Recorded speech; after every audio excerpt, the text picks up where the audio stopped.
Hi peeps! So today we'll be learning about computing probabilities given a probability distribution prepared by yours truly, Jess Albi. Alright, so let's have this example. Say we are given this probability distribution with the value of x, 0, 1, 2, and 3, and the corresponding probability for 0, 1, and 3. Now, say in this case, we don't know the value of the probability for 2 yet. So, ang gagawin natin is on the next slides. Find the following. The first one is the probability of x equals 2. Number 2, probability of x less than 2. Probability of x less than or equal to 2. Number 4, probability of x greater than 1. And for number 5, probability of x equals 2 or x equals 3. Alright, so ganito siya. For the first one, probability of x equals 2. Now, we know that the total probability is equal to 1, must be equal to 1. Now, on the given, we only have the probability of x equals 0, x equals 1, x equals 2, and x equals 3. Now, the probability of x equals 0 is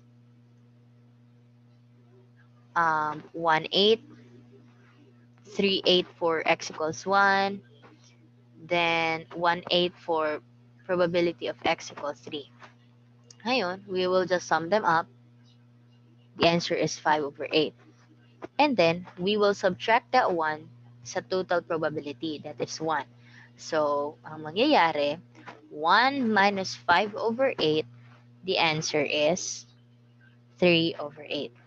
Therefore, the probability of x equals 2 is 3 over 8, or that is equal to 37.5%.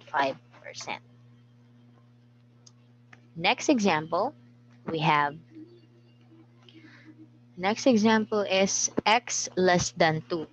Now, we have this symbol less than 2. Ano ba ang difference ng less than at saka ng less than or equal to? The first one, the less than only is numbers na below sa numbers na below dyan sa given. Now, for example, dito, x is less than 2. What are the numbers less than 2? We have 1, 0, -1, and to the negative infinity. While less than or equal to, this means numbers na below sa given na number at saka yung number mismo na na-mention. Here, this will be 2, 1, 0, -1, and to the negative infinity. So that is the difference between the two signs. Alright. Now, probability of x less than 2. So, ang mangyayari, this is the formula. Not really the formula, but the solution for number 2. The probability of x equals 1 plus the probability of x equals 0. Diba kasi sila yung mga numbers na below sa 2. Now, what is the probability of x equals 1? The answer is 3 over 8. And the probability of x equals 0 is 1 over 8. Now, you will just add them up. So, you have now 4 over 8. Therefore, the probability of having x less than 2 is equal to 50%. Ganun. Next, this one, the probability of x less than or equal to 2. This one now, included na ngayon si 2.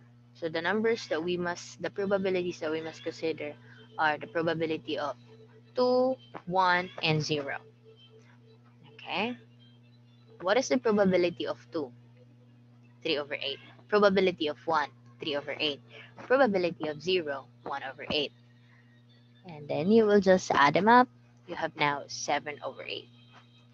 For conclusion, you can say that the probability of having x less than or equal to 2 is equal to 87.5%.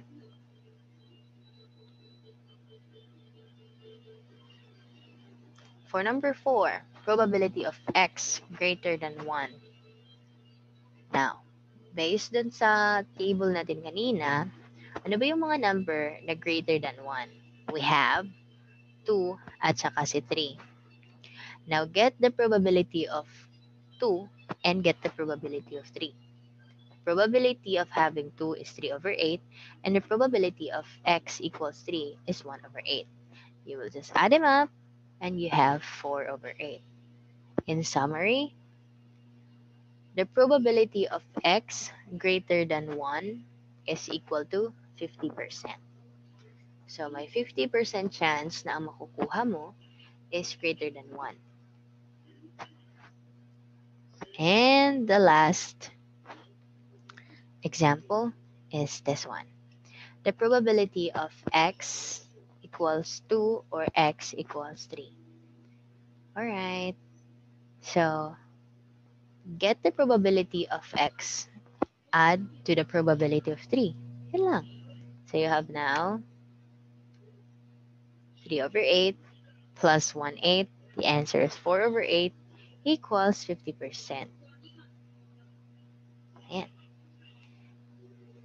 Therefore, oops, I'm really sorry. This must be 2 and this must be 3.